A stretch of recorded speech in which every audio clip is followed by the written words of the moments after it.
Hello everyone, welcome to AA online solution. मैं हूं अशफाक। कैसे आप सभी? तो आज आपके सामने फिर से पार्ट 2 वीडियो लेकर आया हूं भारत में राष्ट्रवाद के बारे में। तो इसको मैं बताया था शुरू में कि थोड़ा सा ये लॉन्ग चैप्टर है, तो हमको पार्ट पार्ट करके बताना पड़ेगा। एक बार लॉन्ग वीडियो बना देंगे 2 घंटा 3 घंटा का तो काफी बेकार हो जाएगा। ठीक है, तो मैं चाहता हूं कि आधा घंटा के आसपास वीडियो बने, बेहतर रहेगा। ठीक है, तो इसमें हम लोग पढ़ेंगे भारत में राष्ट्रवाद। मैं कल इस पिछली वीडियो में यानी कि पार्ट 1 में मैं आपको पढ़ाया था कि गांधी जी दक्षिण अफ्रीका से 1915 में भारत आ गए, उनको अवार्ड मिल गया, कैसरे हिंद का अवार्ड मिल गया, और फिर उन्होंने साबरमती आश्रम की भी स्थापना 1916 में गुजरात में कर दिए थे।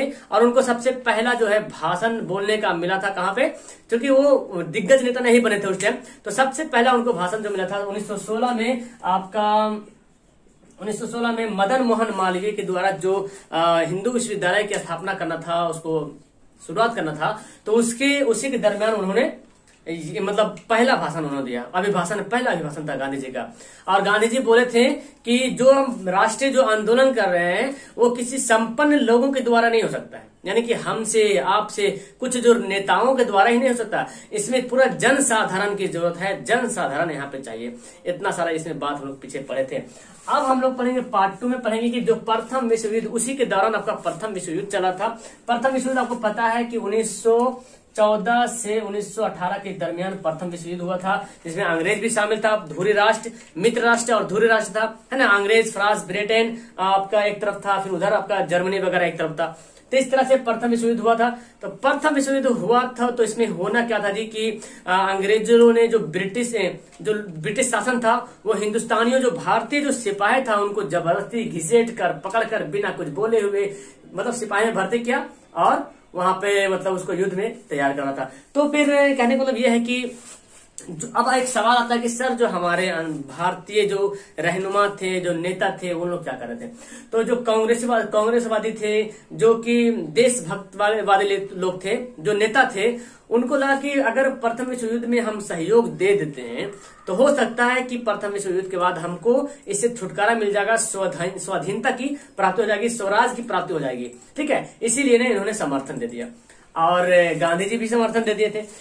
तो जब प्रथम विश्व युद्ध हो गया, अंग्रेज लोग जो था मित्र राष्ट्र वो जीत गया, लेकिन उन्होंने जब जीता तो उन्होंने एक पहले फैसला कर लिया था कि जब वहां प्रथम विश्व युद्ध के होने के बाद या होने के दौरान हो जाएगा तो उत्तरदायी शासन की स्थापना करेंगे।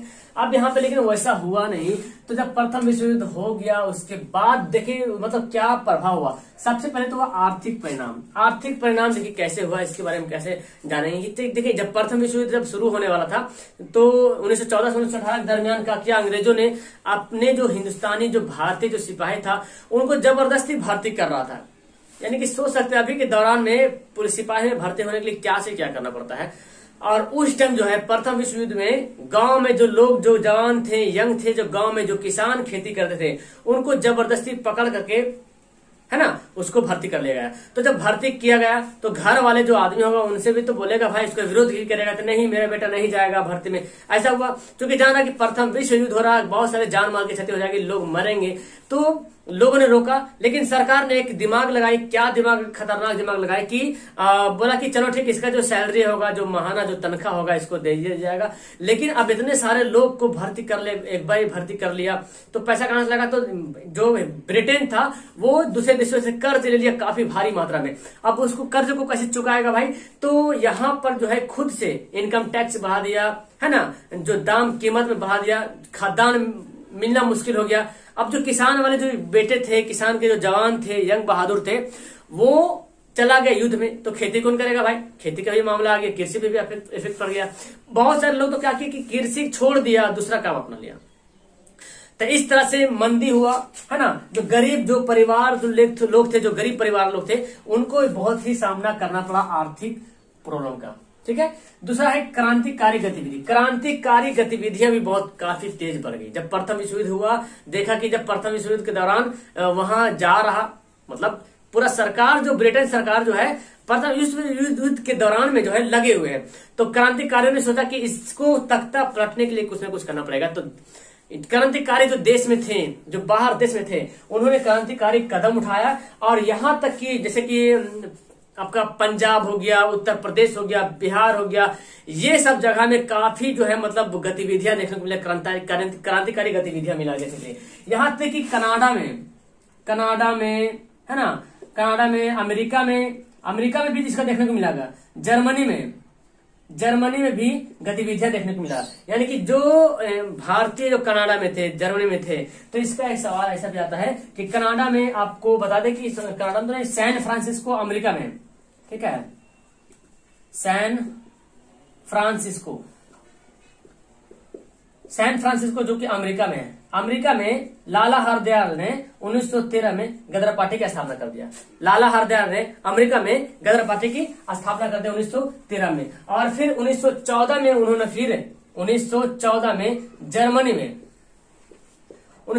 जर्मनी में उन्होंने फिर एक लाला हरदयाल और उसके और जो सहभागी थे, उन्होंने भारतीय स्वाधीनता समिति का स्थापना कर दिया।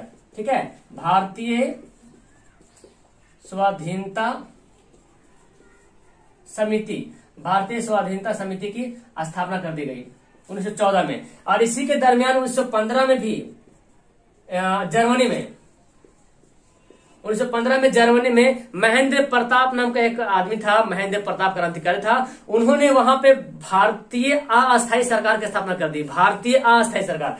तो मतलब इतने सारे देखने को मिला, क्रांतिकारी लोग मतलब बढ़ने लगे। तो भारत में तो हो ही रहे थे, लेकिन भारत से अलग से सैन फ्रांसिस्को अमेरिका में लाला हरदयाल ने गदर पार्टी की स्थापना कर दिया। 1914 में जर्मनी में भारतीय स्वाधीनता समिति की स्थापना कर दी गई। 1915 में ये जर्मनी नहीं होगा, ये कनाडा में, ठीक है, कनाडा में। और जर्मनी में महेंद्र प्रताप ने ऐसा कर दिया कि मतलब भारतीय अस्थायी सरकार की स्थापना कर दी। तो इस तरह से जब देखा कि बाहरी लोग में जो भारतीय लोग जो बाहर में, वहां भी चल रहा है इसका मतलब क्रांतिकारी रूल वहां पे चल रहा है, तो सरकार ने सोचा इसको दबाने के लिए कुछ तो कुछ करना पड़ेगा भाई। तो बहुत सारा रूल नियम बताया, बहुत सारा कानून बनाया। उनमें से बहुत ही खतरनाक और दमनकार कानून था, वो था आपका रॉलेट एक्ट, है ना। रॉलेट एक्ट था जो कि बहुत ही मतलब दर्दनाक एक्ट है। इसको सुनेंगे, कहेंगे तो मतलब बहुत ही यहाँ पे देखने को मिलेगा। फिलहाल हम रॉलेट एक्ट भी पढ़ने वाले हैं, डोंट वरी, टेंशन मत लीजिए, दिल को थाम कर रखिए। फिलहाल नेक्स्ट पढ़ेंगे संवैधानिक सुधार यानी कि जब प्रथम विश्व युद्ध हुआ तो वहां की सरकार ने जो बताया था कि उत्तरदायी शासन की स्थापना करने के लिए सोचा कि उत्तरदायी सरकार की स्थापना करें।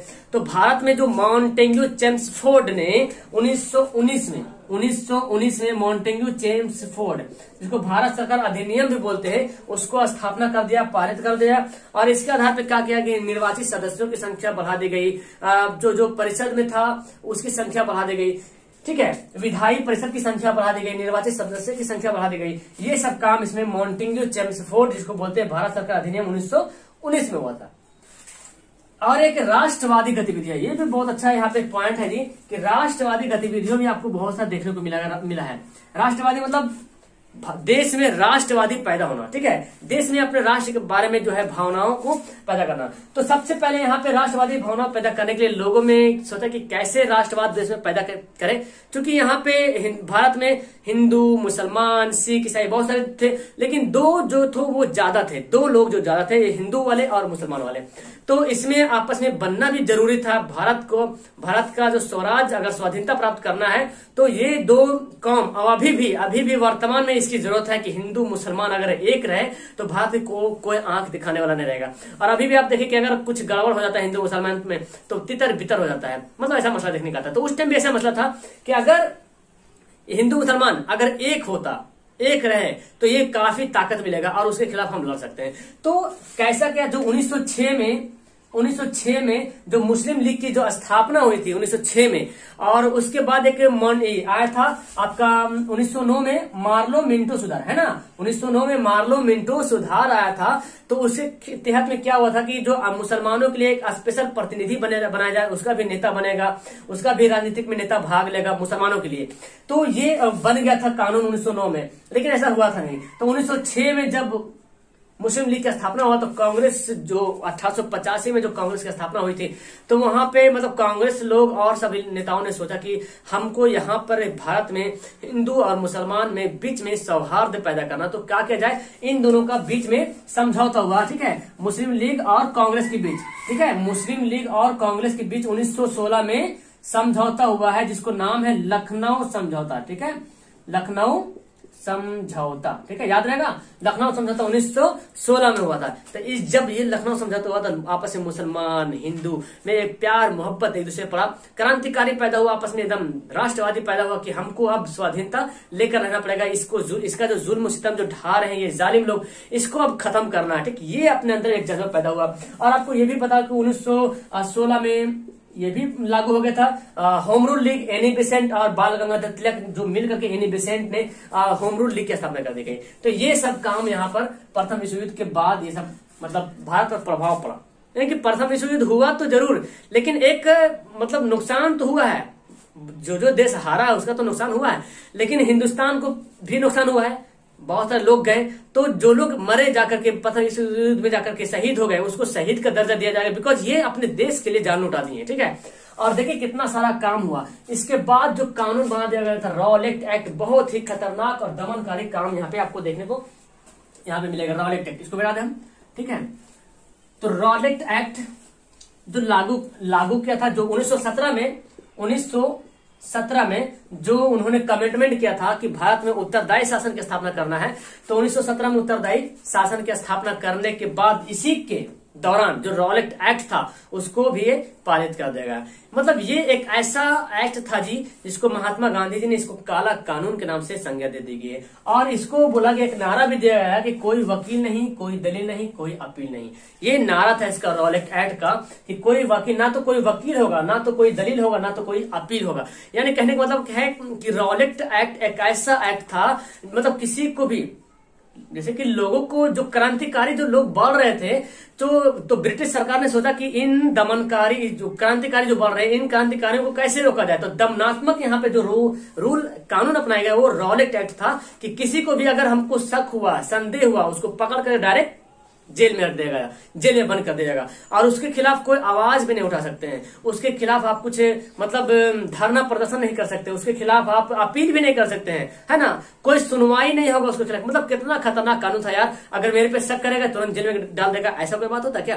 तो इसका मतलब ये हुआ कि जो भी क्रांतिकारी हमारे देश में थे, जो भी मतलब स्वतंत्रता सेनानी जिसको बोल रहे हैं, जो देश को आजाद दिलाने में जो यहाँ पे हेल्प किए हैं, जो काम कर रहे हैं, क्रांतिकारी लड़ रहे हैं दिन रात करके, तो फिर ऐसे में तो फिर पूरा ये हो जाएगा, मतलब खत्म हो जाएगा। तो नहीं, लेकिन लोगों ने नहीं माना, है ना। इसका फिर भी विरोध करता रहा, और विरोध करते करते आपको पता है कि जी यहाँ पे उत्तर प्रदेश में, बिहार में और बहुत जगह जगह यहाँ पे बहुत सारा मतलब यहाँ पे मतलब क्रांतिकारी काम हुआ, तोड़ फोड़ ये वो बहुत सारा हुआ। आपका 6 अगस्त एक डेट आता है कि 6 अप्रैल को अमृतसर वगैरह में भी बहुत हुआ। इसका असर जो है चूंकि पंजाब एरिया में ज्यादा हुआ, और फिर आपका मतलब दिल्ली वगैरह में ये जो इसका जो मुजाहरा हुआ, मतलब प्रदर्शन खूब हुआ इसके खिलाफ कि ये गलत कानून है, ऐसा नहीं होना चाहिए। तो वहां पे भी बहुत लोगों के साथ मतलब सताया गया, गोली मार दिया गया, बहुत कुछ हुआ, और लोगों ने एकदम क्रोधित होकर कभी स्टेशन तो कभी बैंक, कभी रेलवे, तोड़ फोड़ बहुत कुछ हुआ। ठीक है, जब वही तोड़ फोड़ हुआ तो महात्मा गांधी जी सोचे चलो जाते हैं क्या हो रहा है। तो लेकिन पंजाब में जाने के लिए कोशिश कर रहे थे, तो बेचारा महात्मा गांधी जो हमारे बापू है, उनको जो है अंग्रेजों ने पकड़ लिया और गिरफ्तार कर लिया, मतलब और अमृतसर में ही गिरफ्तार कर लिया। और पंजाब में एक नया रूल लगा दिया, सैनिक शासन। कौन लगा दिया? सैनिक शासन लागू कर दिया जी, बहुत खतरनाक सैनिक शासन। ये सैनिक शासन पंजाब में लागू कर दिया गया, और इसका बनाया उप गवर्नर किसको? आपको पता है, जनरल डायर, है ना। इसका बोलते हैं नाम जनरल डायर। जनरल डायर को उप गवर्नर बना दिया। अब वहां पे पंजाब में सैनिक शासन था, सैनिक शासन लागू कर दिया गया, जनरल डायर वहां पे बना दिया है उप गवर्नर। तो जनरल डायर को वहां पे उन्होंने क्या किया? जनरल डायर चाहते थे कि लोग को हम दबा करके रखे उसको, और एक मतलब नैतिकता पैदा करें। तो कभी ऐसा हो सकता है क्या? लोगों को दबा करके रखेंगे, लोगों को प्रेस करके रखेंगे, लोगों को डरा करके रखेंगे, और सोचे कि हम यहाँ पे एक आपस में प्यार मोहब्बत पैदा हो, कभी नहीं हो सकता है। लेकिन जनरल डायर ने ऐसा ही किया, वहां पे जितना भी प्रदर्शन वगैरह होता था सभी को बंद करा दिया, कोई प्रदर्शन नहीं करेगा, एक जगह कोई जमा नहीं होगा, गुट जमा नहीं होगा। लेकिन इसी के दौरान एक अमृतसर नाम का एक जगह है, अमृतसर। अभी तो बहुत सारा जगह बना हुआ है, अमृतसर है ना, बहुत बड़ा बना हुआ है, शहर बना हुआ है। लेकिन उस टाइम जो अमृतसर जो था वो शहर से काफी थोड़ा सा दूर था। उनको पता नहीं था कि यहाँ पर फौजी शासन यानी कि सैनिक शासन लागू हो गया, पता नहीं था। तो यहीं पर एक दर्दनाक वाकया होने वाला है जो कि बहुत ही खतरनाक, और आप जानते हैं जी, यहाँ पे मैं इसको मिटाता हूँ, ठीक है। दर्दनाक वाकया होने वाला अमृतसर में एक जलियांवाला बाग है ना। तो अमृतसर में ही जलियांवाला बाग है, थोड़ा सा बना हुआ, अभी भी जाएंगे तो देखेंगे बना हुआ है, स्मारक बना हुआ है, जो लोग शहीद वहां पे हुए हैं, ठीक है, उनकी याद के लिए। तो हुआ ये था कि मतलब लोगों ने वहां पे एक पंजाब में बैसाखी नाम का त्योहार चल रहा था, बैसाखी, और ये भी पता था लोगों को कि यहाँ पे रॉलेट एक्ट लागू कर दिया गया है ना, भारत में रॉलेट एक्ट लागू कर दिया गया है। और ये नहीं पता था उन लोगों को कि यहाँ पर जो है सैनिक शासन लागू है, ये नहीं पता था, ठीक है। तो सैनिक शासन में चूंकि पहले बोल दिया कि सभा नहीं करेगा, यहाँ पे प्रदर्शन नहीं करेगा, लेकिन उन लोगों को पता नहीं था क्योंकि शहर से काफी दूर था। तो बैसाखी त्योहार था, वहां पे सब जमा हुए थे। जलियांवाला बाग एक जगह है, ठीक है, जो कि चारों तरफ से ऊंची ऊंची दीवारों से घिरी हुई है और एक पतला सा रास्ता है। मतलब अगर फिगर बना दिया जाए तो कुछ इस तरह से फिगर बना दे और इस तरह से बस एक रास्ता है, इस तरह से, मतलब हंडी देखते इस तरह से। मतलब एक जलियांवाला बाग था, यहाँ पे बीच में एक बड़ा सा कुआं भी था, आपको पता है, पेड़ पौधे भी कुछ थे वहां पे। तो जनरल डायर को वहां पे खबर मिला है कि यहाँ पे लोगों वहां पे जमा हुए हैं और कुछ क्रांतिकारी भी वहां पे थे, क्योंकि इसका विरोध करना था, जलियांवाला ये रॉलेट एक्ट का विरोध करना था, क्रांतिकारी भी वहां पे थे। तो सभी लोग वहां पे करीब मतलब हजारों हजार की संख्या में लोग वहां पे जमा हुए थे, है ना। आप वीडियो वगैरह देखते होंगे, यूट्यूब पर सर्च करेंगे जलियांवाला बाग हत्याकांड, तो आपको वो वीडियो दिखाएगा, मंजर मतलब बहुत दिल दहलाने वाला। भारत की आजादी के लिए जो है ना, आजादी में जो खतरनाक जो कांड हुआ है, सबसे बड़ा सबसे दर्दनाक कांड, मतलब लोग तो बहुत शहीद हुए हैं, लोग तो बहुत शहीद हुए। एक होते क्या कि हम गए लड़ने के लिए बॉर्डर पर, है ना, या अंग्रेज से लड़े, लड़ते लड़ते मर गए। लेकिन यहाँ पे बेकसूर लोग यहाँ पे जमा हुए हैं, उनको इतना अंधाधुंध जलियांवाला बाग में यहाँ पे घुसता है जनरल डायर अपने सिपाहियों के साथ, और सब यहाँ पे खड़ा हो जाता है एक लाइन से। यहाँ पे सब लोग हैं और सिपाही आया, यहाँ पे एक लाइन से खड़ा हो गया। बोलो, सभी बंदूक टाने हुए हैं, पूरा बंदूक टाने हुए हैं, है ना, और बस ऑर्डर हुआ, गोली चलाना शुरू। सोचो क्या हादसा हो रहा होगा उस टाइम, मतलब कहा नहीं जा सकता कि कितना बड़ा हादसा वहां पे हो रहा होगा। सभी लोग मर रहे थे, बहुत सारे लोग तो दौड़ने में मर गए, पिछड़ गए, चप गए, है ना। कुआं था, सोचा कि कुआं में कूद जाए, कुआं में कूदने गए तो फिर हर कोई चाहता है कि हम भी कुआं में कूद के बच जाए। इतना हद हो गया यार, इतना हद हो गया कि कुआं में जब कूदा तो जो सिपाही जो था, जो गोली मारने वाला, कुआं में घुस करके गोली चला दिया। ओहो, बहुत दर्दनाक वाकया यहाँ पे मतलब सुनने को मिलता है। मतलब लोग चाहता है कि हम कुआं में कूद के मर जाए, कूद के बचे वहां पे, लेकिन कुछ लोग तो दब के मर गया, क्योंकि सब लोग कूद रहा, ऊपर से सब लोग कूद रहा, तो दब के मर गया। और सिपाही जाकर के कुआं में जाकर के कुआं में घुस कर गोली चला दिया। कितना खतरनाक। कुछ लोग दीवार पे चढ़ के भागना चाह रहे थे, उसको भी गोली से शूट कर दिया। मतलब बहुत खतरनाक यहाँ पे वाकया देखने को आया। तो ये मतलब कुछ ऐसा जलियांवाला बाग हत्याकांड 13 अप्रैल 1919 को ऐसा होता है, ठीक है। 13 अप्रैल 1919 में ये घटना घटता है, 13 अप्रैल 1919 को। तो अब इसको मतलब जब जांच के लिए, इसकी जांच के लिए कि कौन मारा, कैसे हुआ, क्या हुआ, एक समिति के गठन किया था जिसका नाम है हंटर कमीशन। हंटर समिति बोलते हैं इसको, या हंटर कमीशन बोलते हैं, ठीक है। हंटर कमीशन का गठन किया गया। जलियांवाला बाग में जो हत्याकांड हुआ है, जो जनरल डायर यहाँ पे गोली चलाए हैं, तो यहाँ पे पूरा भारत में और जब क्रोधित पैदा हो गया, जगह जगह एकदम प्रदर्शन शुरू हो गया, बहुत जगह, ठीक है। मतलब और गांधी जी ने बोला था कि जो प्लासी की जो लड़ाई हुई थी 1757 में, प्लासी की जो लड़ाई हुई था, उस टाइम जो है अंग्रेज ने नींव डाली थी। गांधी जी एक वाक्य है, एक सेंटेंस है गांधी जी का कि प्लासी की लड़ाई में अंग्रेजों ने नींव डाली थी, लेकिन जलियांवाला बाग ने उसे हिला कर रख दिया। बहुत ही खतरनाक दर्दनाक वाक्य मतलब सुनने को मिलता है, ऐसा मतलब देखते तो आंख से आंसू आ जाता है, ऐसा लगता है। तो इसके समिति के गठन हुआ, और यहां तक मतलब जो अंग्रेज लोग था, अंग्रेज लोग जब अंग्रेजों ने जनरल डायर को बहुत वाहवाही किया यार, उसके साथ मतलब बहुत प्रशंसा किया, उसको पुरस्कार दिया, तो लोगों में और क्रोध पैदा हो गया। ये मतलब वाकया रहने का। इसके बाद गांधी जी ने एक रूल अपनाया था, जो गांधी जी को मिला था 1915 में कैसरे हिंद की जो उपाधि मिला था, उसको क्या वापस कर दिया गया 1920 में।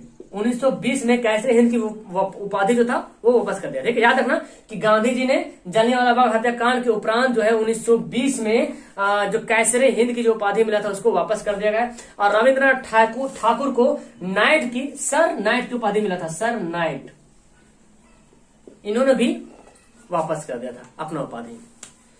तो इतना सारा यहाँ पे देखने को मिला।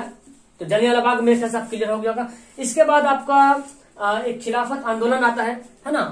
खिलाफत आंदोलन जो जानते हैं, जो कि तुर्की में एक शासन तुर्की में चल रहा था, क्योंकि तुर्की में भी ब्रिटेन का भी वहां पे शासन चल रहा था। तुर्की में भी ब्रिटेन लगभग बहुत जगह शासन किया, बहुत देश में शासन किया, तो तुर्की में भी ब्रिटेन का शासन चल रहा था। तुर्की में, जिसको बोलते हैं यूरोप का मरीज बोलते हैं ना, तुर्की को यूरोप का मरीज बोलते हैं।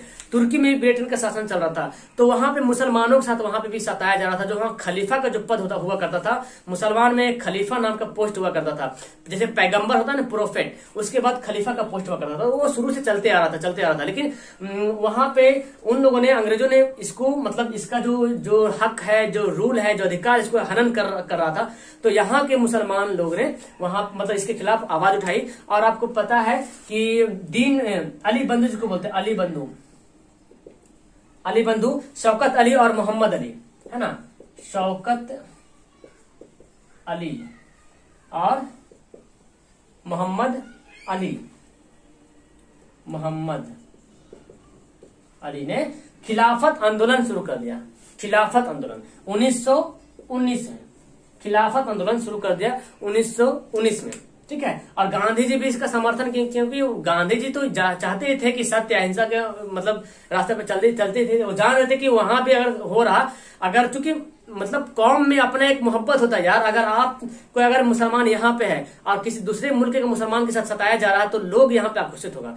या कोई हिंदू यहाँ पर है, दूसरे जगह के हिंदू को अगर सताया जाए, तो हिंदी में एक मतलब हिंदू में वहां कौम अपने धर्म के प्रति एक जागृत सबको पैदा होता दिल में कि मेरे धर्म वाले लोग को वहां पे सताया जा रहा, तो हम भी इसके खिलाफ कुछ करेंगे। तो कुछ करेंगे ना, कम से कम आवाज तो उठाएंगे, उसके खिलाफ बोलेंगे, तो उसको जाकर मारे नहीं, लेकिन बोलना तो जरूर है। हम तो बोल सकते हैं अपना मुंह से, है ना। तो वही यहाँ पे हुआ, खिलाफत आंदोलन हुआ। लास्ट में 1924 में जो है खलीफा का पद जो है समाप्त कर दिया गया था कमाल पाशा, डॉक्टर कमाल पाशा के द्वारा, है ना, खलीफा पोस्ट को समाप्त कर दिया गया था। और इसी के दौरान आपका 1920 में असहयोग आंदोलन शुरू होता है। असहयोग आंदोलन, ठीक है, असहयोग आंदोलन गांधी जी ने 1920 में शुरू करते हैं। अब यहाँ पर तो इतना सारा समझ में आ गया आपको मेरे ख्याल से बहुत अच्छा तरीके से। अब हम लोग नेक्स्ट पार्ट में पढ़ेंगे असहयोग आंदोलन के बारे में पूरा विस्तार से। असहयोग आंदोलन पढ़ेंगे और भी बहुत सारा जो आंदोलन है, सविनय अवज्ञा आंदोलन पढ़ेंगे, दांडी यात्रा, बहुत कुछ पढ़ना है अभी, है ना। मेरे ख्याल से 2-3 वीडियो बनेगा धीरे धीरे। मैं चाहता हूँ कि थोड़ा सा कम में 20 से 25 मिनट में आपका क्लियर है। तो इतना तो कम समझ में आ गया। प्रथम विश्व युद्ध में भारत पर क्या प्रभाव पड़ा, आर्थिक परिणाम हुआ, समझ में आ गया। क्रांतिकारी बढ़ा, सभी लोगों में क्रांतिकारी गतिविधियां पैदा हो गया, संवैधानिक सुधार भी किया। आपका राष्ट्रवादी गतिविधि लोगों में पैदा हुआ, राष्ट्रवाद के भावना में लखनऊ समझौता 1916 हुआ होता है। रॉलेट एक्ट के बारे में तो बहुत अच्छी तरीके से आपको समझ में आ गया। जलियांवाला बाग दर्दनाक घटना जो हुआ उसके बारे में समझ में आ गया आपको। और आपका खिलाफत आंदोलन जो 1919 में हुआ, क्यों हुआ बता ही दिया हूं कि मुसलमानों के साथ वहां पे दमनकारी काम करने की वजह से, उसका अधिकार हनन होने की वजह से ऐसा हुआ। तो अली बंधु नाम है, शौकत अली और मोहम्मद अली, ये दोनों मिलकर खिलाफत आंदोलन को स्थापना किया। और गांधी जी भी इसका समर्थन किया। 1924 में जो है खिलाफत आंदोलन वापस कर, यानी कि खिलाफत का पद ही समाप्त कर दिया गया था। 1924 में खिलाफत पद समाप्त हो गया था। और उसके बाद 1920 में जो है असहयोग आंदोलन शुरू करेंगे। नेक्स्ट वीडियो में हम लोग पढ़ेंगे कि असहयोग आंदोलन क्या गांधी जी ने वहां पे रूल अपनाया था, वहां पे सत्य और अहिंसा का क्या पाठ पढ़ाया गांधी जी। और फिर उसके बाद फिर सविनय अवज्ञा आंदोलन जो भी पढ़ेंगे आगे, बहुत इंपॉर्टेंट है। तो मेरे ख्याल से इसमें जो आपको मेन टॉपिक, मेन जो पॉइंट है उसको आप अपने कॉपी पर नोट कीजिए। ओके, तो उम्मीद करता हूं कि आपको बहुत अच्छी तरीके से अंडरस्टैंड हो गए हो, समझ में आ गया हो। इस तरह से अगर आपको डेट याद रखेंगे, कैसे कैसे घटनाएं हुई थी, तो आप मतलब रटने की जरूरत नहीं पड़ेगा, एकदम फटाफट याद रहेगा यूं ही माइंड में। ओके, तो अच्छे लगे तो वीडियो लाइक करना और पहली बार आए तो चैनल को सब्सक्राइब जरूर कीजिएगा। Okay, that's all, thank you everyone, have a nice day.